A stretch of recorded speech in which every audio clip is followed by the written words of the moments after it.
Olá, amigos da Novo Tempo, sejam bem-vindos ao programa Bíblia Fácil, o seu programa semanal de estudo da Palavra de Deus. Nessa segunda temporada, estamos estudando mais uma vez o livro do profeta Daniel. E através das suas histórias e profecias, nós iremos compreender o plano de Deus para a nossa vida. Você tem ouvido aqui o barulho de várias aves, vários pássaros, animais, porque nós estamos numa paradisíaca ilha em Angra dos Reis. E é a partir dessa ilha, um presente maravilhoso de Deus para todos nós, que nós vamos conhecer mais da sua palavra, que é a sua revelação perfeita. Estamos aqui com vários amigos, o Ludimar, a Joilma, a Carol, a Karen, a Cristina, o Júlio, a Tereza, o Celso, para um empolgante estudo da palavra de Deus. E você que está nos assistindo, tome a sua Bíblia também. Se você, inclusive, quiser acompanhar a temática nossa do programa, que está agora no seu terceiro estudo, eu tenho para você aqui a revista, um guia de estudo Bíblia Fácil. Essa revista contém todos os 16 temas que nós iremos estudar aqui no programa. Você pode solicitar pelo telefone 0 operadora 12 21 27 3121. Ou, se você preferir, acesse a nossa página na internet www.novotempo.com/bibliafácil. Lá você vai preencher um formulário com os seus dados postais e nós enviamos essa revista para a sua casa, através dos correios. E é inteiramente grátis. E muito obrigado a você que é um anjo da esperança, porque graças ao apoio dos anjos da esperança é que nós podemos oferecer esses materiais para o país inteiro. Um outro detalhe, aproveita para curtir a nossa página no Facebook. O nosso endereço lá é facebook.com/bibliafácilnt. Compartilhe com seus amigos o estudo da Palavra de Deus. Hoje temos um tema muito importante a estudar. Vocês já estão prontos para começarmos o estudo? E aí? Estão prontos para uma viagem a 2.600 anos no passado? Vamos pegar agora um trem ao passado e vamos juntos para a Babilônia. Lá nós vamos encontrar um rei que teve um sonho extraordinário. Mas, nesse sonho, ele viu algo do qual não mais se lembrou. Por isso ele ficou tão assustado. O tema que hoje nós vamos estudar fala de um sonho do rei Nabucodonosor. Nesse sonho, ele viu uma estátua assustadora. Essa estátua possuía vários metais, foi atingido por uma pedra, foi destruída e ele não entendeu o significado. Mas agora vamos orar para que o mesmo Espírito Santo que esteve com Daniel possa nos auxiliar agora no estudo da sua palavra. Vamos orar? Bondoso Deus e Pai, que alegria podermos estar reunidos mais uma vez para estudarmos a Tua Palavra. Que o Teu bom e divino Espírito Santo esteja conosco e que nos faça compreender as verdades que carecemos. Em nome de Cristo nós te oramos. Amém. Pois bem, tome sua Bíblia, vamos juntos ao estudo de hoje, que vai falar de uma visão extraordinária e de um significado maravilhoso para os nossos dias. Daniel, abra sua Bíblia em Daniel, na página 588 do Antigo Testamento. Você que nos acompanha em casa, tome sua Bíblia também, livro do profeta Daniel. Vamos analisar hoje o capítulo 2. E nós vamos descobrir de que esse sonho fala em pelo menos 2.500 anos de história. Nabucodonosor era o rei de Babilônia. Nós já vimos na semana passada de que ele invadiu a cidade de Jerusalém e fez cativos os judeus, entre eles Daniel e seus 3 companheiros. Quando terminamos o capítulo 1, nós encontramos um rei admirado com a sabedoria dos jovens judeus, porque no teste que ele fez, ele encontrou que os judeus eram mais sábios, quantas vezes? 10 vezes mais sábios do que os outros sábios de Babilônia. Veja que eles comparados não às pessoas normais, mas já comparados a sábios. E eram 10 vezes mais sábios. Agora, essa admiração pelo rei, ela não durou muito tempo. Nós vamos descobrir que algo aconteceu. Quem era esse rei que estava em contato com esses príncipes judeus? Qual é o significado do seu nome? Esse nome é muito curioso, né? Nabucodonosor. Um nome enorme, estranho para nós. Mas sabe o que significa esse nome? Esse nome é um nome babilônico. E na cultura babilônica, Nabucodonosor vai significar prece dirigida ao deus Nabu por proteção. Nabu, uma outra deidade de Babilônia. Então ele era um pagão politeísta, adorava vários deuses, e o nome dele já era uma adoração ao deus Nabu. Um outro detalhe interessante, nós vimos na semana passada que foi Deus quem entregou Jerusalém nas mãos de Babilônia, nas mãos de Nabucodonosor. Agora, por que é que Deus permitiu que o seu povo fosse parar escravo desse rei pagão? Nós temos uma pista aqui em Jeremias capítulo 7, verso 6. O profeta Jeremias escreveu assim: agora eu entregarei todas estas terras ao poder de Nabucodonosor, rei da Babilônia, meu servo. Interessante, o profeta Jeremias, antes que acontecesse a invasão babilônica, já está chamando Nabucodonosor de servo de Deus. Por que Deus, através de Jeremias, chama Nabucodonosor de seu servo?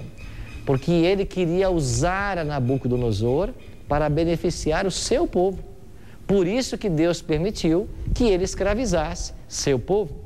Mais que isso, Deus queria que a presença do seu povo em Babilônia levasse Nabucodonosor à conversão. Deus estava se esforçando para alcançar esse rei pagão. E isso, de fato, nós veremos na história se aconteceu ou não. O certo é que o profeta já chamava Nabucodonosor de um servo de Deus. Quando entramos no capítulo 2 de Daniel, nós vamos agora entrar em contato com a primeira visão do livro de Daniel. Quantos de vocês se lembram de como o livro de Daniel está dividido? Eu disse isso para vocês na primeira semana de estudo. O livro de Daniel está dividido em quantas partes? Quem se lembra?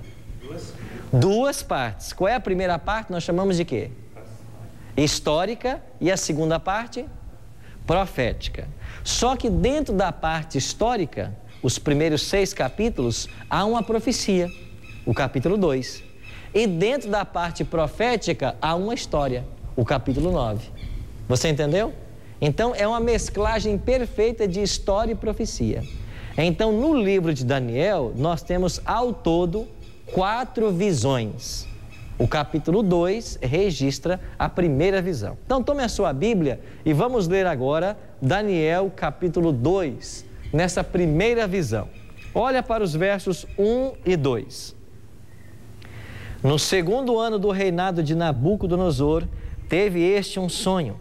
O seu espírito se perturbou e passou-se-lhe o sono. Então o rei mandou chamar os magos, os encantadores, os feiticeiros, os caldeus, para que declarassem ao rei quais lhes foram os sonhos. Eles vieram e se apresentaram diante do rei. Olha o que está acontecendo. Nabucodonosor teve um sonho, diz o texto. Era que ano do seu reinado? O segundo ano. Isso provavelmente era o ano 603 antes de Cristo. 603 para 602 antes de Cristo. Ele teve esse sonho e o seu espírito se perturbou. Por que ele ficou perturbado?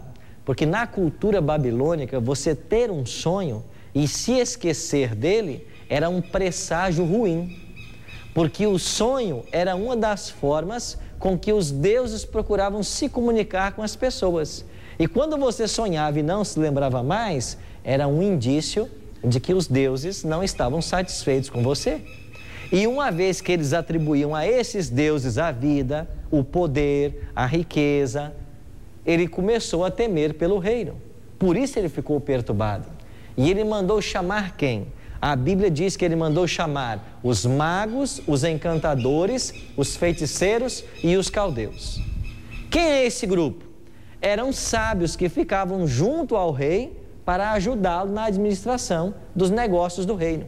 Eram pessoas que aconselhavam o rei sobre as decisões, se vai à guerra, se não vai à guerra, se faz esta aliança, se não faz. Eram sábios. E eles também eram estudantes de astronomia, magia e outros tipos de jogos para tentar descobrir o futuro ou os mistérios. Eles achavam que eles podiam prever o futuro. Então o rei mandou chamá-los. Quando o rei chegou diante deles, o rei então fez um desafio para eles. O rei disse assim: eu tive um sonho, mas eu me esqueci. Agora eu quero que vocês me façam saber o sonho e a sua interpretação. Agora os magos então elaboraram a estratégia. Qual foi a estratégia que esses magos usaram? Olha para o verso 4. Os caldeus disseram ao rei em aramaico: ó rei, vive eternamente, dize o sonho a teus servos e daremos o quê? A interpretação. Rei, diga para nós o que você sonhou e nós vamos te interpretar o sonho. Era isso que eles sempre faziam. E aí eles inventavam qualquer coisa. E aí o rei acreditava naquilo que eles falavam. Só que nesse caso o rei não estava se lembrando do sonho. E então o rei foi incisivo e disse assim: não, eu quero que vocês me façam saber o que eu sonhei, porque eu esqueci o que eu sonhei. Eu quero saber o que eu sonhei e o que significa isso. Agora eles se viram numa situação difícil, porque qualquer coisa que eles inventassem, o rei logo saberia ser mentira. E se eles contassem a verdade, os detalhes iriam refrescar a mente do rei e ele voltaria a se lembrar do sonho. Então o que os magos disseram? Os magos, olha aqui no seu capítulo 2, o que os magos disseram para ele. Verso 10. Responderam os caldeus na presença do rei e disseram: não há mortal sobre a terra que possa revelar o que o rei exige, pois jamais houve rei, por grande e poderoso que tivesse sido, que exigisse semelhante coisa de algum mago encantador ou caldeu. A coisa que o rei exige é difícil, e ninguém há que possa revelar diante do rei, senão quem? Os deuses. E esses o quê? Não moram com os homens. O que você está pedindo, ninguém nunca pediu. Só quem pode dizer isso são os deuses, e esses não moram com os homens. Pois bem, eles disseram que era difícil, que os deuses que podiam revelar não moravam com os homens, estavam em outro plano. O que aconteceu então? O rei muito se irou e o rei baixou um decreto de morte. Olha aqui os versículos 12 e 13. Então o rei muito se irou e enfureceu e ordenou que matassem todos os sábios da Babilônia. Saiu o decreto segundo o qual devia ser mortos todos os sábios, e buscaram a Daniel e seus companheiros para que fossem mortos. O rei ficou tão irado que ele disse assim: matem todos os sábios, porque na realidade esse povo não é sábio, é coisa nenhuma, eles estão me enganando, então matem a todos. E foram buscar Daniel. Quando prenderam Daniel e os seus 3 amigos, Daniel perguntou: o que está acontecendo? Porque ele não sabia de fato o que estava acontecendo.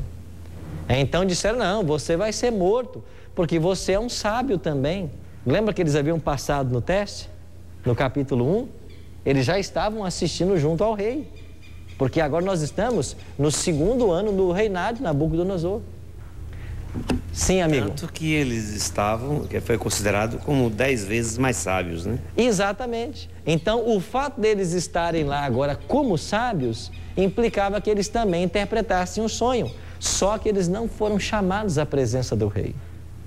Certamente havia entre o grupo de sábios um tipo de politicagem para deixá-los de fora, porque eles tinham inveja, como nós veremos daqui para frente ainda. Então, quando foram prender Daniel e seus amigos, ele perguntou: por que eu estou preso? Porque o rei teve um sonho, ninguém interpretou e você vai ser morto. Ele disse: não, então deixa eu falar com o rei. E então o Daniel foi introduzido à presença do rei. E Daniel falou assim: rei, eu não sabia o que estava acontecendo, agora eu estou sabendo, então você me dá um tempo, porque eu vou trazer para você a interpretação. O rei, no estado desesperador que estava, disse: tá bom, eu vou dar um tempo para você então. A Bíblia não fala quanto tempo ele deu, mas certamente não foi muito tempo. Agora, o que Daniel fez a partir desse momento? Olha aqui para o versículo 18.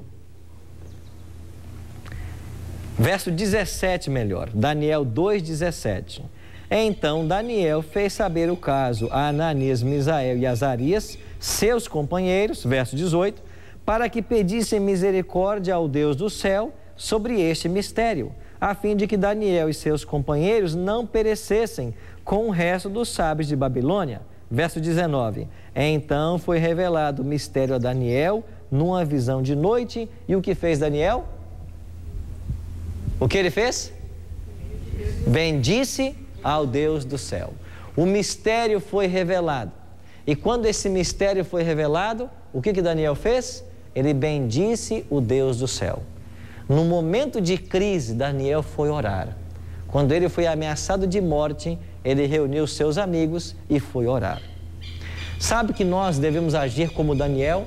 Nos momentos de crise e dificuldade, a oração é uma arma que Deus coloca em nossas mãos para sermos vitoriosos. Quando a crise se abate, quando as dificuldades surgem, nós temos que buscar na oração a resposta aos nossos problemas.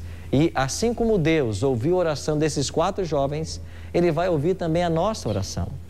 Um detalhe interessante, quando Daniel volta à presença do rei, agora já sabendo do que se tratava, Daniel vai começar a interpretar o sonho para o rei e também dizer para ele o que ele sonhou.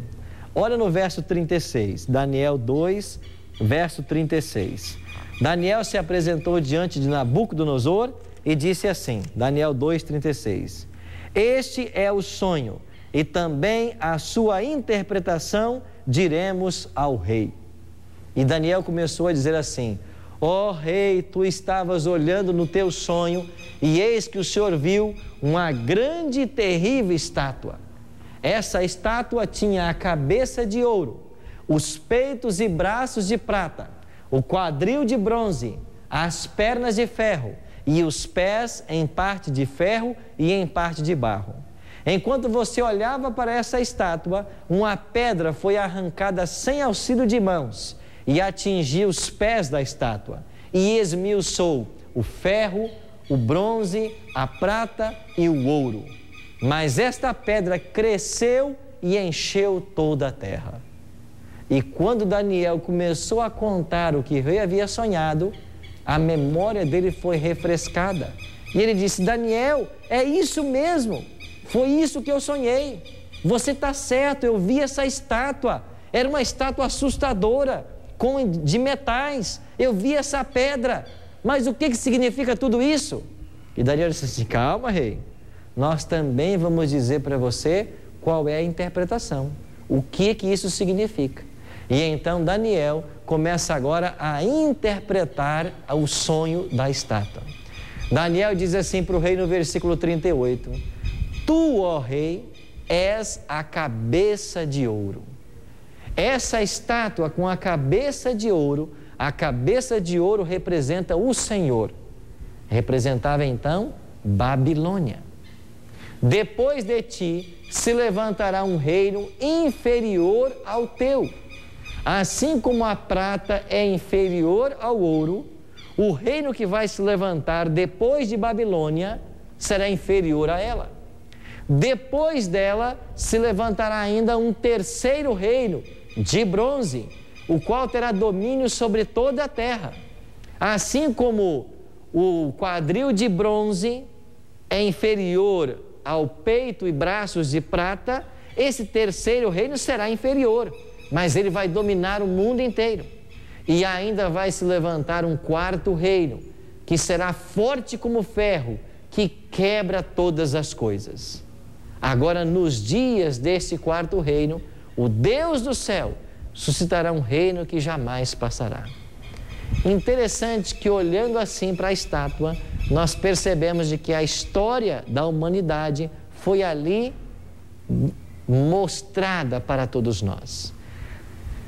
No ano 605 a.C., Daniel e seus 3 amigos foram levados cativos para a Babilônia.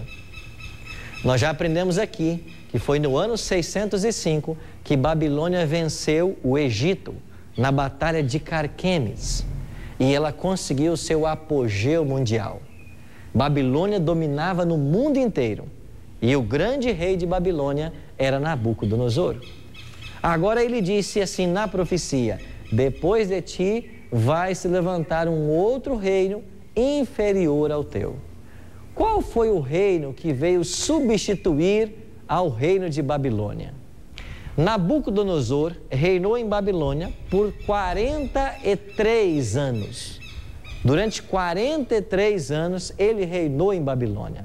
Mas depois que ele morre, o filho vai assumir o trono e chega um momento nessa dinastia babilônica que vai se sentar no trono um rei chamado Belsazar. Quem era Belsazar? Era um neto de Nabucodonosor. E o que fez esse neto de Nabucodonosor? Olha para o capítulo 5 de Daniel, verso 1. Daniel 5, verso 1. O rei Belsazar deu um grande banquete a 1000 dos seus grandes e bebeu vinho na presença dos 1000. O neto de Nabucodonosor, porque a mãe dele era filha de Nabucodonosor, deu uma grande festa no palácio em Babilônia e convidou 1000 pessoas. Enquanto eles estavam ali festejando e bebendo, ele fez o quê? Olha o que diz a palavra de Deus. Daniel diz assim: beberam vinho e deram louvores aos deuses de ouro, de prata, de bronze, de ferro, de madeira e de pedra. Eles começaram a beber e a dar louvores aos deuses. De quê? Ouro, prata, bronze, ferro, madeira, pedra. Você percebe que aqui aparecem os 4 metais da estátua? Nós estamos vivendo vários anos depois do sonho. Babilônia ainda dominava. Só que esse reino, segundo a profecia, passaria para outro. E agora você tem um neto de Nabucodonosor festejando. E ele vai fazer uma coisa que foi o seu maior pecado. Qual foi? Nós iremos para o intervalo e assim que voltarmos, nós iremos descobrir qual foi o drástico erro de Belsazar.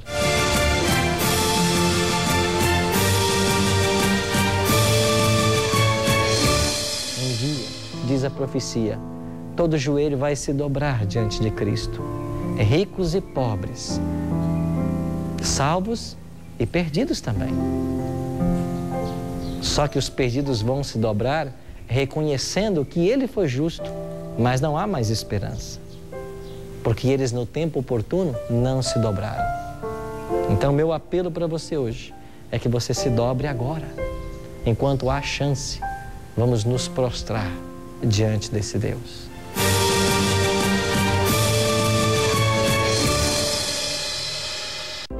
A TV Novo Tempo faz parte de uma rede de comunicação. E a mesma mensagem que você recebe pela TV também chega para muitas pessoas pela web, pelos estudos bíblicos enviados, pela rádio. Por isso, quando você doa, toda a rede cresce. Quando você doa, chegamos mais perto dos mais distantes. E quando você é um anjo da esperança, você faz toda a diferença, pois participa de um trabalho com resultados eternos. Sou anjo, sou novo tempo.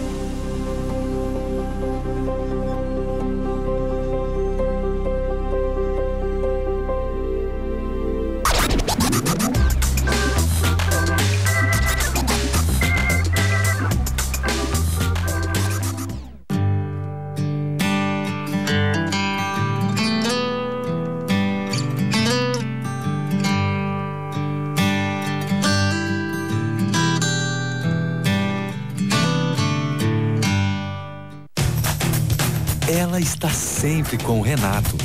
Acompanha o André até o trabalho. É presença garantida nos passeios da Isa e do Alessandro. Deixa o Cláudio muito mais tranquilo no escritório. Traz as melhores dicas para a Kelly na cozinha.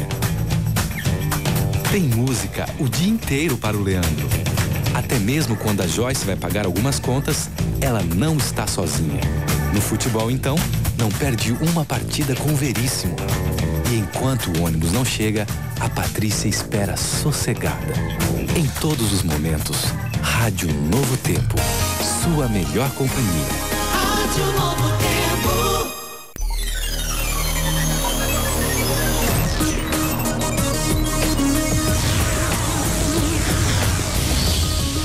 Olá, tudo bem? Chega mais perto. Chega um pouco mais, meu amigo. Pode chegar mais perto. Nós estamos no cenário novo do Arena do Futuro. Temos programas especiais, temas inéditos, tudo isso preparado com carinho para você. E você tem um encontro marcado com a Palavra de Deus todo sábado às 9 da noite, aqui no Arena do Futuro. E além do sábado à noite, nós temos as reprises nesses dias e horários que aparecem na sua televisão. Eu espero você.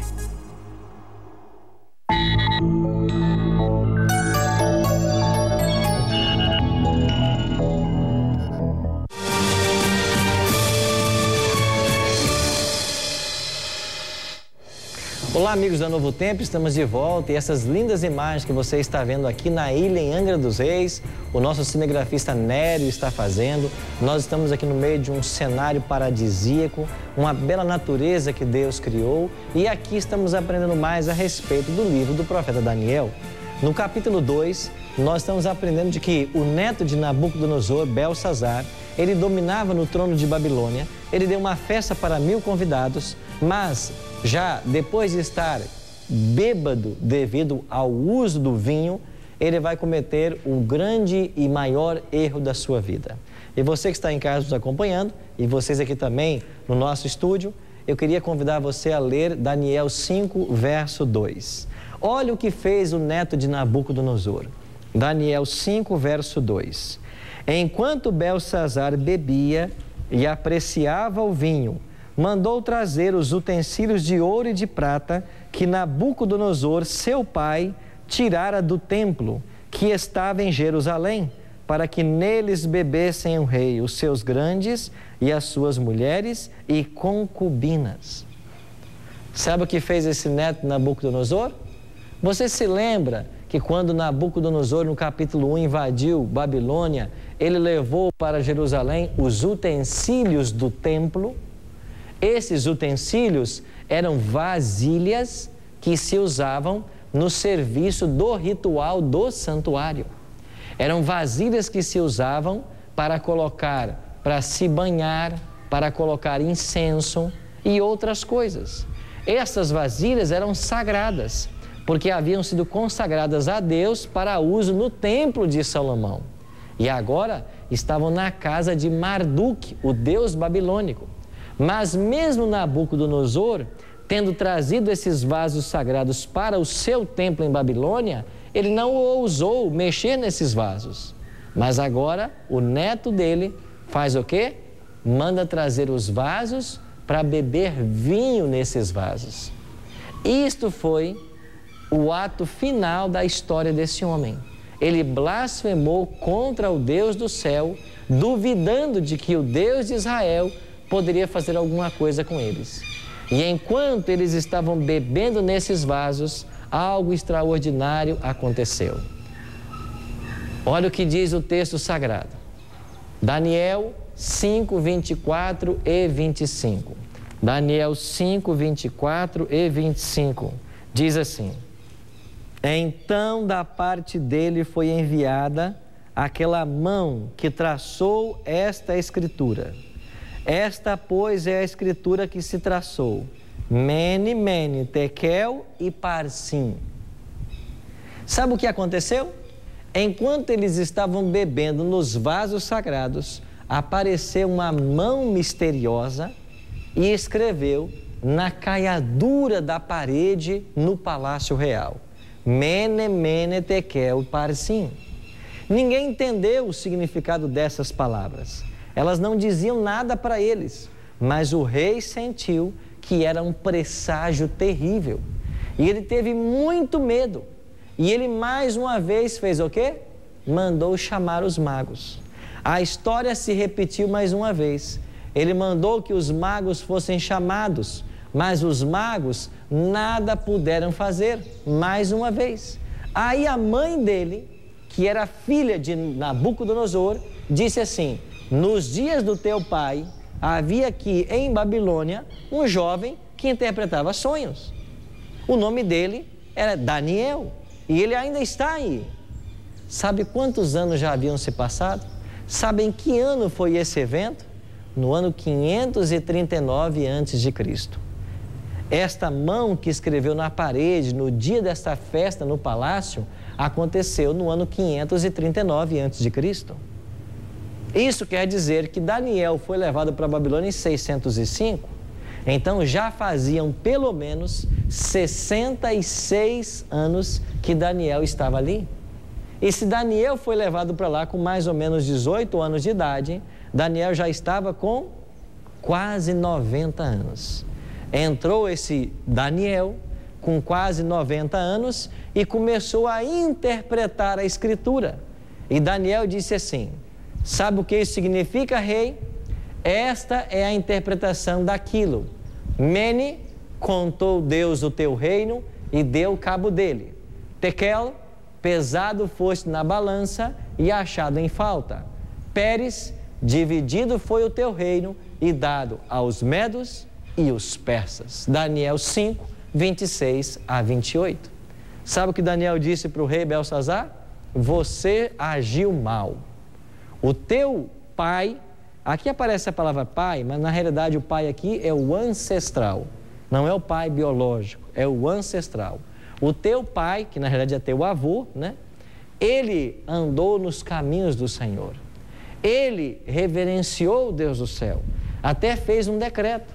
Mas você não se lembrou da história dele. Você não prestou atenção nas lições que ele aprendeu. E você cometeu esse ato de blasfêmia em trazer os vasos para cá e beber vinho neles. Pois fique sabendo que você foi pesado na balança e achado em falta, e Deus vai tirar o seu reino e vai dar os medos e os persas. O que aconteceu? Nesta mesma hora, enquanto ele estava interpretando o sonho, no ano 539, terminou a história do Império Babilônico. Então, Babilônia dominou o mundo do ano 605 a.C. até o ano 539. Sim, professor Júlio. Na escrita na parede, aparece a palavra mene, mene 2 vezes. Por quê? Mene, mene, uma ênfase. Então, e você vai perceber também que há uma diferença na interpretação e para a escritura. Lá está mene, mene, tekel, parzim, e depois Daniel vai dizer mene, mene, tekel, Pérez. É porque a palavra aqui ela aparece conjugada no plural. E o mene, mene é uma ênfase. Como Jesus dizia assim, em verdade, verdade, te digo. Lembra que Jesus fazia muito isso? Era uma ênfase que ele estava usando. Agora, o que aconteceu no ano 539, nessa mesma noite da festa? Eu queria que vocês olhassem para esta obra de Heródoto. Heródoto é considerado pelos historiadores como o pai da história. Aqueles que estudam a história, eles estudam muito as obras de Heródoto, porque ele é o pai da história. Heródoto foi um homem que viveu por volta do 4º século antes de Cristo. Se ele viveu por aí no 4º século, ele viveu logo uns 200 anos depois de Daniel. O que é que ele escreveu sobre esse momento? Aqui na página 95 do seu livro História, volume 1, Heródoto diz assim: finalmente, porque concluísse por si mesmo sobre o que deveria fazer, ou porque alguém, vendo em dificuldades, o aconselhasse, o príncipe Ciro tomou a seguinte resolução: colocou o exército parte no ponto onde o Eufrates penetra na Babilônia, parte no local onde o rio deixa o país, com ordem de invadir a cidade pelo leito do mesmo, logo que se tornasse vadeável. Sabe o que Heródoto está dizendo? Aqui ele está falando da estratégia que Ciro usou para derrotar a Babilônia. Ciro era o grande líder do Império Medo-Persa. E na noite de 13 de outubro de 539, ele derrotou Babilônia. E essa história não só está sendo ilustrada por Heródoto, como o cilindro de Ciro, que é uma descoberta arqueológica. Aqui nesse cilindro que o próprio Ciro mandou confeccionar, conta a mesma história. O que é que fez Ciro naquela noite? O rio Eufrates cortava a cidade de Babilônia, e Babilônia possuía altas muralhas que não podia ser invadida. O que fez Ciro? ele desviou o leito do rio em outra direção. E quando as águas baixaram, ele entrou com os seus soldados marchando pelo leito do rio. Heródoto vai dizer de que a água estava batendo nas coxas dos soldados. E eles entraram marchando pelo leito do rio. E quando Daniel terminou de interpretar a escritura na parede, o exército medo-persa já estava dentro da cidade. E foi assim que caiu Babilônia, na noite de 3 de outubro de 539. Cumpriu-se a profecia de Daniel: tu és a cabeça de ouro, mas o teu reino passará a outro, inferior ao teu. E isso só aconteceu quase 70 anos depois da predição profética. Só que o sonho iria mais longe. Ciro dominou, ou a Medo-Pérsia dominou o mundo de 539 até 331, porque a profecia dizia que viria um outro reino depois da Medo-Pérsia. Agora, quem é que veio depois da Medo-Pérsia? No ano 331, quando termina o domínio dos Medo-Persas, quem é que apareceu no cenário? Eu queria chamar a sua atenção para uma outra obra preparada pela Biblioteca de História, que fala justamente sobre Alexandre e a vida de Alexandre o Grande. Aqui nessa obra, na página 71, olha o que os historiadores falam sobre a Batalha de Grânico. A Batalha de Grânico foi a terceira batalha entre Alexandre e o Império Medo-Persa. E foi nessa Batalha de Grânico que aconteceu a vitória dos gregos sobre os Medo-Persas. Na página 72 diz assim: a guerra, portanto, foi decidida e as tropas persas marcharam ao encontro dos macedônios, seguindo as margens escarpadas do Grânico. Entretanto, Alexandre avançava também para o Grânico. Página 73, os dois exércitos estavam face a face, olhavam-se atentos e ansiosos, esperando um ao outro a iniciativa do combate. Alexandre olhava o conjunto e avaliava a situação e a busca de melhor ponto para ataque. Depois, montando o cavalo de batalha, o rei deu o sinal e o ataque começou. Aqui diz, continuando na página 73, depois de 1000 peripécias, os persas debandaram. Segundo Plutarco, que é um outro historiador, Alexandre, em Grânico, não mostrou um alto pensamento militar, sendo, antes de tudo, uma demonstração de heroísmo. E Alexandre venceu os Medo-Persas no ano 331. Aqui está a Grécia, o terceiro império mundial, representado pelos quadris de bronze. Alexandre é chamado na história de o Grande, porque ele fundiu o Império Grego à Macedônia. E a Grécia vai dominar o mundo do ano 331 a.C. até o ano 168. O que aconteceu no ano 168? O Império Romano começou a conquistar terras. E Roma foi avassaladora na conquista e na expansão do Império. Aí começou a dinastia dos Césares. E no ano 168, na Batalha de Pídima, nós temos um momento em que Roma assume o controle mundial. O Império Romano estava representado na estátua pelas pernas de ferro. Agora Daniel disse que a história continuava. O Império Romano dominou o mundo até o ano 476 depois de Cristo. Mas Roma perdeu seu poder no ano 476 de nossa era. Mas para quem Roma perdeu o seu poder? Depois de Roma, qual foi o império mundial que surgiu na história? Vocês conseguem identificar? Qual foi o império mundial que surgiu depois de Roma? Nenhum. Sabe por que não? Porque Roma foi minada em suas bases por 10 tribos bárbaras.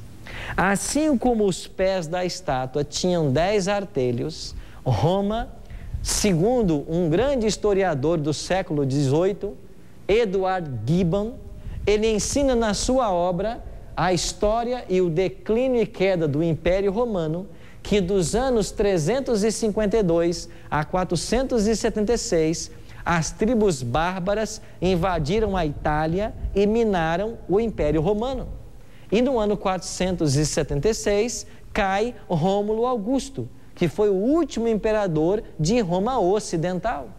Então, o Quarto Império Mundial foi destruído e as 10 tribos bárbaras tomaram conta do mundo. Edward Gibbon, ele cita pelo menos 8 destas 10 tribos. Quais eram elas? Ele chama os álamos, os francos, os burgundos, os suevos, visigodos, saxões, lombardos, érulos, vândalos e ostrogodos. Dessas 10 tribos, 3 tribos foram extintas. Nós veremos isso no capítulo 7 de Daniel. Por que essas 3 foram extintas? Mas as 7 que sobraram organizaram a França, Alemanha, Suíça, Portugal, Espanha, Inglaterra e Itália. Como surgiu a nossa moderna Europa?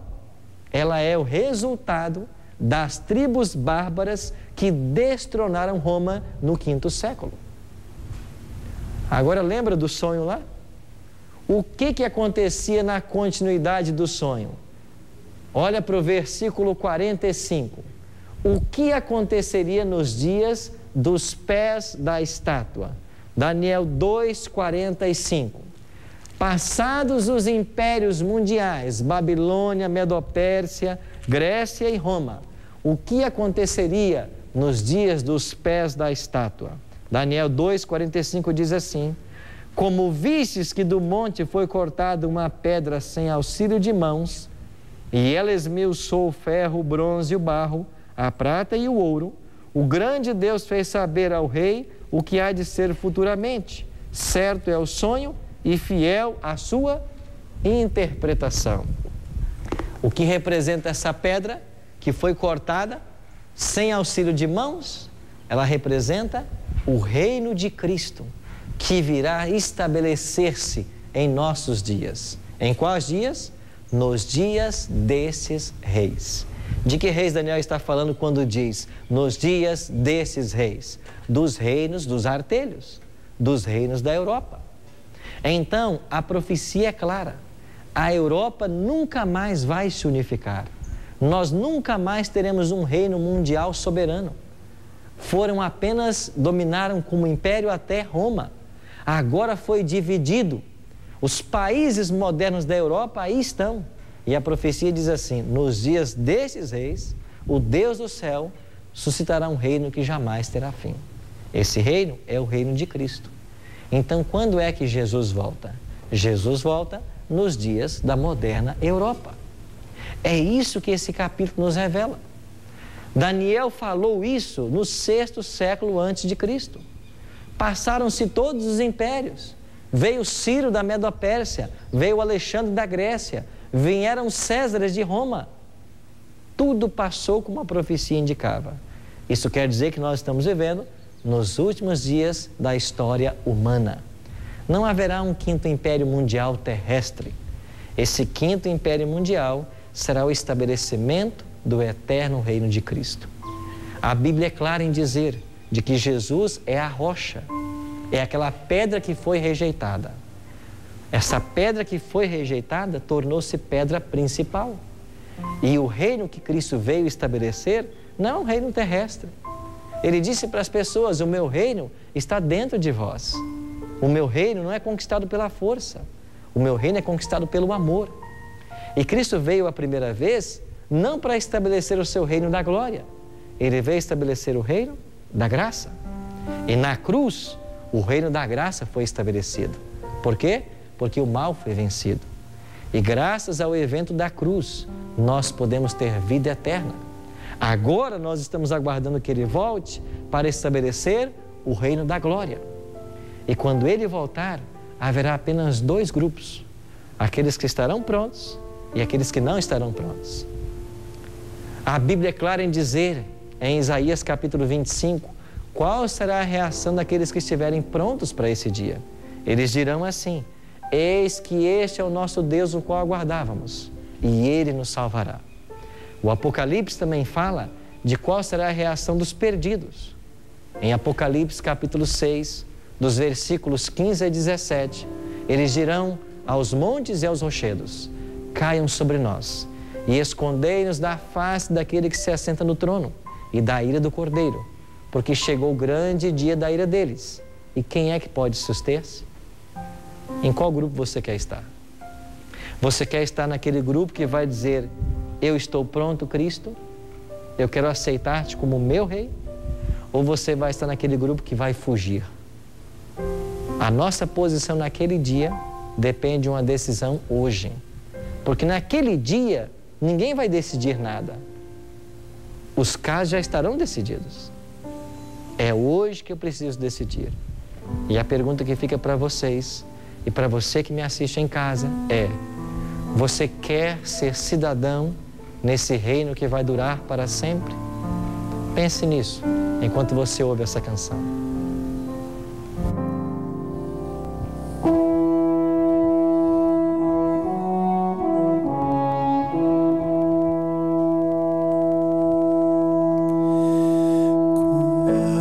Quando Deus se levantar,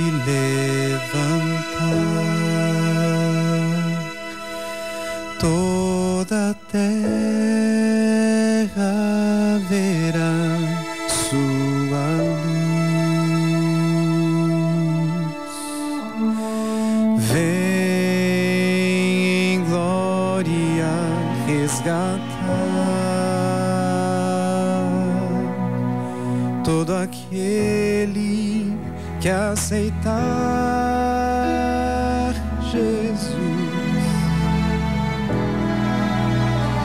Com força e majestade reflete ao mundo seu poder, e os que viverão na verdade irão a vida receber. Todos os homens, fracos ou fortes, simples ou nobres, irão se curvar diante do trono daquele que vive, que veio ao mundo morrer e salvar.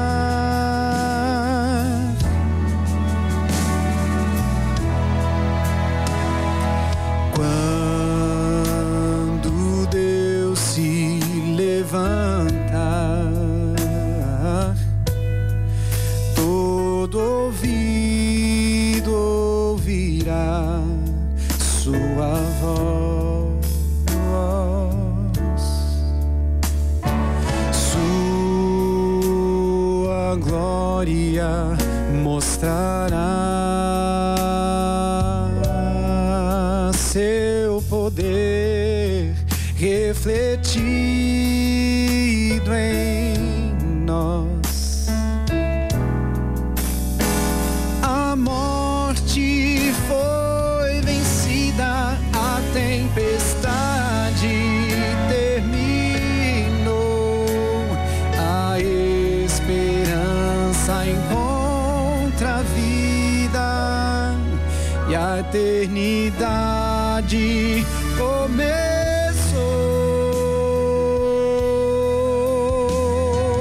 Todos os reinos, ou fracos ou fortes, não podem negar a força da cruz. Reis e rainhas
dia todo joelho se dobrará diante do Rei Jesus.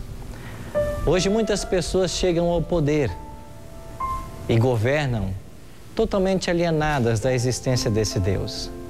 Talvez eu esteja falando agora para alguém que governa, para alguém que ocupa uma posição pública, para alguém que tem em suas mãos a responsabilidade pelo cuidado de outras pessoas, uma função pública que você foi eleito para ela.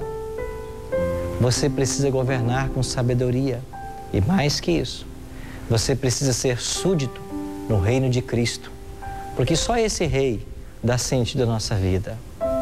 Só esse Rei entende as nossas lutas e dores. Só esse Rei está voltando para acabar com os problemas mundiais.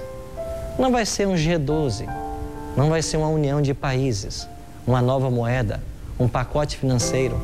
Não serão essas coisas que darão solução ao problema da humanidade, porque o problema da humanidade é espiritual.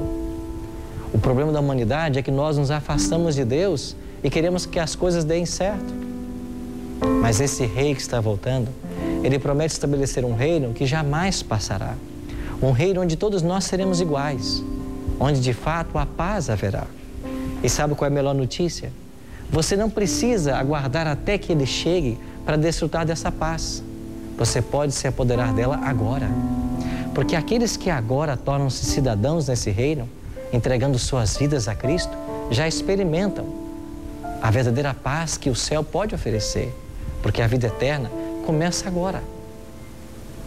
E nós que estamos aqui, o que vamos fazer diante da maravilhosa revelação de que Cristo está voltando para estabelecer o seu reino? Vamos continuar a viver nossas vidas sem pensar nesse Deus? Ou vamos, a partir de agora, dar atenção a cada letra de sua palavra, no sincero desejo de descobrir qual é a vontade que Ele tem para a minha vida? E tudo que eu aprender, eu vou praticar. Um dia, diz a profecia, todo joelho vai se dobrar diante de Cristo, ricos e pobres, salvos e perdidos também. Só que os perdidos vão se dobrar reconhecendo que Ele foi justo, mas não há mais esperança, porque eles no tempo oportuno não se dobraram. Então meu apelo para você hoje é que você se dobre agora, enquanto há chance. Vamos nos prostrar diante desse Deus. Ore comigo. Pai Santo, obrigado, Senhor, porque a Tua palavra nos esclarece nesta hora de que há um Deus que precisamos servir. Há um Deus que está voltando em glória e majestade para estabelecer o reino que será eterno. Os reinos vieram e passaram. Os tronos foram conquistados e se perderam. Mas esse Rei, Ele estabelecerá um reino que terá domínio sempiterno. Nós queremos ser cidadãos desse reino. Por isso, aceita agora a entrega do nosso coração. A nossa vida, ela está em Tuas mãos. Aceita, bom Deus, a nossa entrega. Aceita-nos assim como estamos, para que um dia sejamos como Tu desejas. Perdoa nossas faltas, os nossos pecados. E na Tua gloriosa volta, salva-nos para o Teu reino. Em nome de Cristo nós te oramos. Amém. Quanto tempo durou essa impressão do sonho na mente de Nabucodonosor? Depois que ele compreendeu que o seu reino seria temporário, qual a atitude que ele tomou? Nós veremos essa história na semana que vem com muitos detalhes. Eu espero por você. Até lá.